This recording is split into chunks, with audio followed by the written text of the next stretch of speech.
Boa noite, a graça e a paz do nosso Senhor Jesus seja com cada um de vocês. Eu sou Eduardo Rodrigues de Jesus, moro em Teoflotone, Minas Gerais, e estou cursando bacharelado em Teologia pela Universidade Unicesumar. E este mês estamos cursando a matéria de Pregações e Práticas Ministeriais com o professor Hernani Dias Lopes. E o meu RA é 17 55 437 5. E o tema da minha pregação hoje será o amor de Deus, com o título O Amor que Supre Todas as Coisas. E o meu texto base será Romanos, capítulo 8, do verso 31 até o verso 39. E a versão que eu estarei utilizando é a versão da Bíblia King James atualizada. Ok? Diz assim a palavra do Senhor em Romanos 8, verso 31. A que conclusão, pois, chegamos diante desses fatos? Se Deus é por nós, quem será contra nós? Aquele que não poupou o seu próprio filho, mas o entregou por todos nós, como não nos concederá, juntamente com ele, gratuitamente todas as demais coisas? Quem poderá trazer alguma acusação sobre os escolhidos de Deus? É Deus quem os justifica. E quem os condenará? Foi Cristo quem morreu, e mais, ele ressuscitou dentre os mortos e está à direita de Deus e também intercede em nosso favor. Quem nos separará do amor de Cristo? Será a tribulação ou a ansiedade, ou a perseguição, ou a fome, a nudez, o perigo ou a espada? Como está escrito, por amor de ti somos entregues à morte todos os dias. Fomos considerados como ovelhas para o matadouro. Contudo, em todas as coisas somos mais do que vencedores.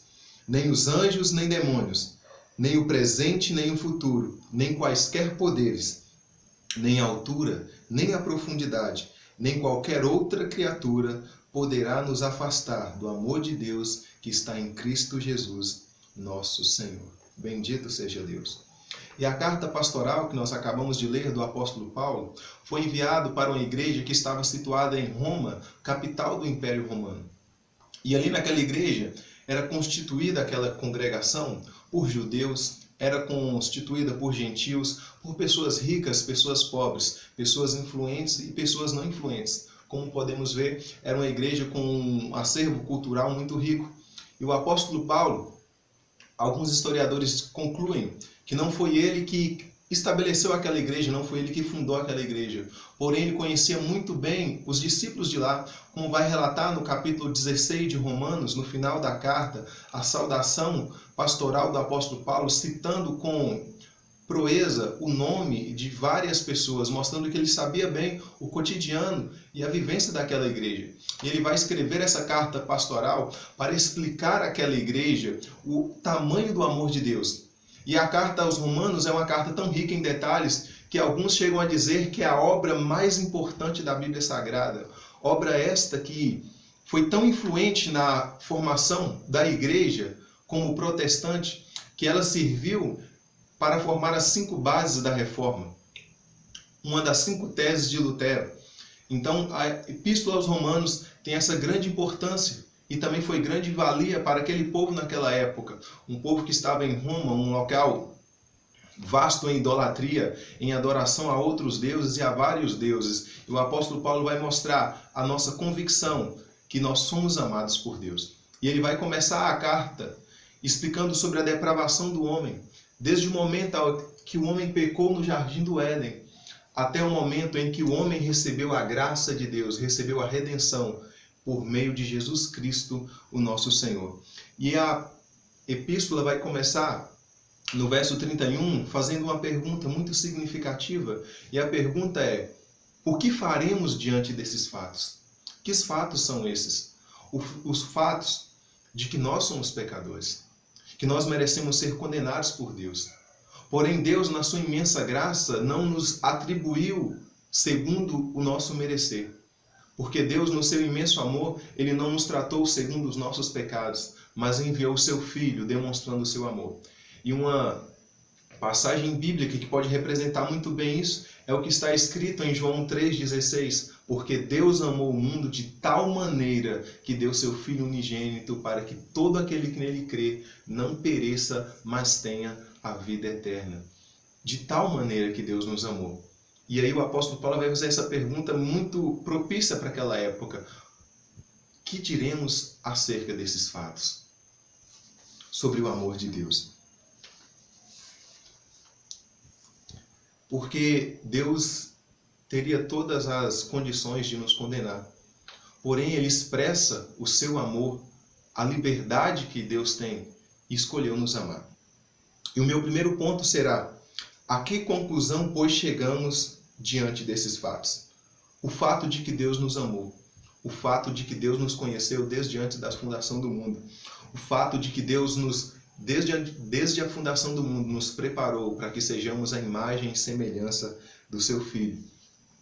E se Deus é por nós, quem será contra nós? Sendo Deus o Criador do céu e da terra, aquele que tem poder para todas as coisas, esse próprio Deus não nos escolheu atribuir os nossos pecados, mas escolheu atribuir graça e perdão à nossa vida.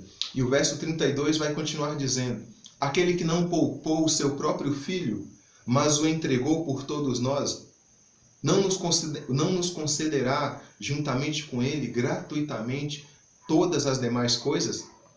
Se Deus entregou o Filho dele, se Deus entregou aquilo que ele tinha de mais importante, Ele também não irá entregar para mim, não irá entregar para você as coisas que são menos importantes?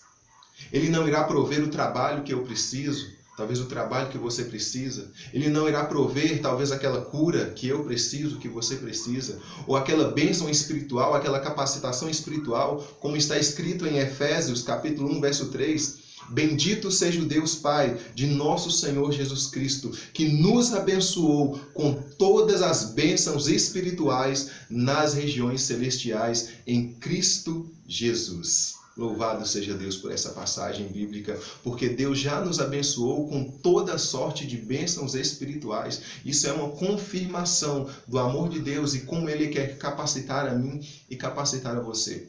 Então, não pense que Deus não está com as mãos deles estendidas para te abençoar, porque a mão de Deus está estendida para abençoar você e abençoar a sua vida, abençoar a sua casa. E tenha convicção de que tudo que for necessário para você viver uma vida em temor e obediência a Deus, quer sejam dons espirituais, quer seja ousadia, quer seja sabedoria, um coração quebrantado para poder perdoar aquele que te ofende, um coração quebrantado para poder amar as pessoas, um coração obediente para ser submisso a Deus, tudo que for necessário, coisas muito menores do que Cristo Jesus, Deus irá conceder para mim, Deus irá conceder para você.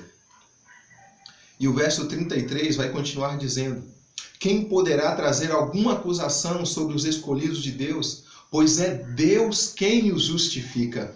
Quem os condenará? Foi Cristo Jesus quem morreu, e mais, Ele ressuscitou dentre os mortos e está à direita de Deus e também intercede a nosso favor.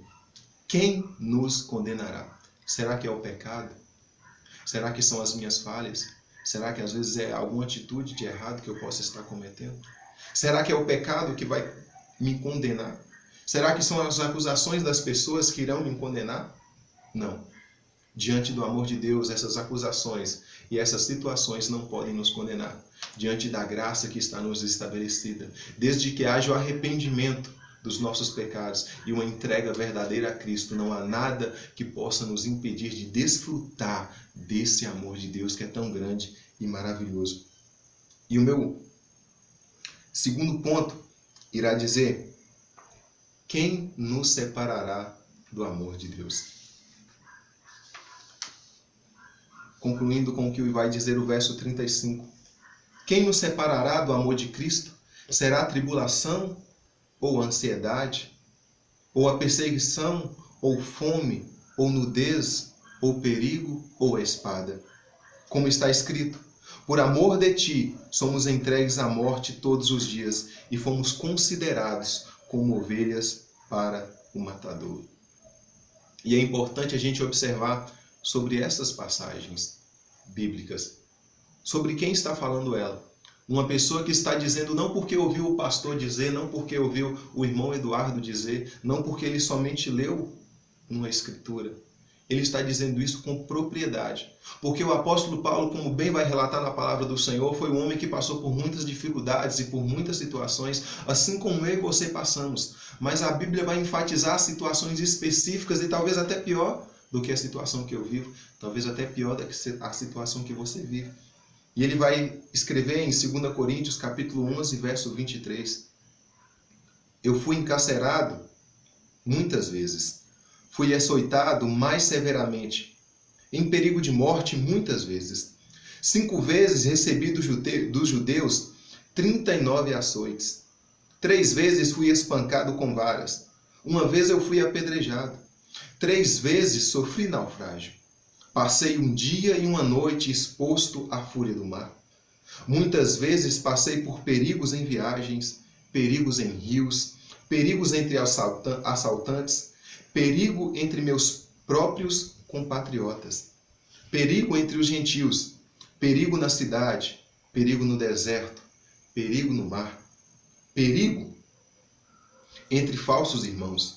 Trabalhei arduamente, por diversas vezes fiquei sem dormir, passei fome e sede. E muitas vezes atravessei longos períodos em jejum, suportei o frio e a nudez. Além de tudo isso, pesa diariamente sobre mim a responsabilidade que tenho para com todas as igrejas.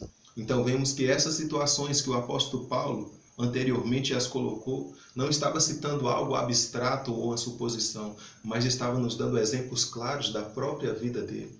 Eu passei por tudo isso e mesmo eu tendo passado por todas essas dificuldades, eu tenho plena convicção que nenhuma situação nessa terra é o suficiente para nos separar do amor de Deus que está em Cristo Jesus, nosso Senhor. E o terceiro ponto que eu quero colocar é a convicção e a certeza de que eu sou amado por Deus.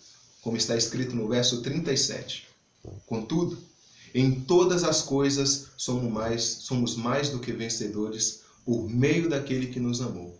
Portanto, eu estou seguro de que nem a morte, nem a vida, nem os anjos, nem os demônios, nem o presente, nem o futuro, nem quaisquer poderes, nem a altura, nem a profundidade, nem qualquer outra criatura poderá nos afastar do amor de Deus que está em Cristo Jesus, nosso Senhor. Reparem bem o que ele vai dizer no verso 38. Portanto, eu estou seguro. É muito importante isso que o apóstolo Paulo fala sobre a segurança, sobre a convicção de que eu sou amado por Deus. E nós podemos observar propriamente isso, que às vezes as pessoas ouvem o pastor dizer, às vezes a pessoa ouve em uma canção, Jesus te ama. Ouve o evangelista dizer, Jesus te ama. Mas o mais importante do que ouvir as pessoas dizerem que Jesus me ama, que Deus me ama, é eu mesmo ter essa própria convicção de que eu sou amado por Deus. Nós observamos aqui nessa palavra um homem que, entre muitas situações, era para ser o primeiro a ser rejeitado. Porque estamos falando do apóstolo Paulo, um homem que escreveu essas cartas, um homem que era perseguidor da igreja de Jesus, um homem que teria muitos motivos para não ser amado por Deus e para não ser encontrado pelo amor de Deus. Mas muito pelo contrário, ele, por ser perseguidor da igreja, assassino de cristãos, espancador, opressor, ele foi alcançado pelo amor de Deus. E também por isso que ele vai dizer, eu tenho plena convicção do amor de Deus. Eu tenho plena convicção de que sou amado por Deus. Então, busque essa convicção para a sua vida. Deixe o Espírito Santo entrar no seu coração e derramar sobre você e preencher você com essa convicção de que você é amado por Deus. E que o amor de Deus irá suprir todas as necessidades que você tem na sua vida. Deus te ama. E Ele quer abençoar muito a sua vida. Amém? E assim eu concluo a minha pregação aqui. Agradeço à equipe Unicesumar pela oportunidade que me deu. Agradeço também a Deus por essa oportunidade de estar aprendendo mais com vocês. E exaltando o nome do Senhor Jesus Cristo. Eu agradeço também a Deus por essa porta que Ele se abriu. Amém? E que essa palavra possa ter edificado a sua vida, de o amor de Deus que está aqui para suprir todas as nossas necessidades. Muito obrigado e eu deixo meu abraço. Tchau.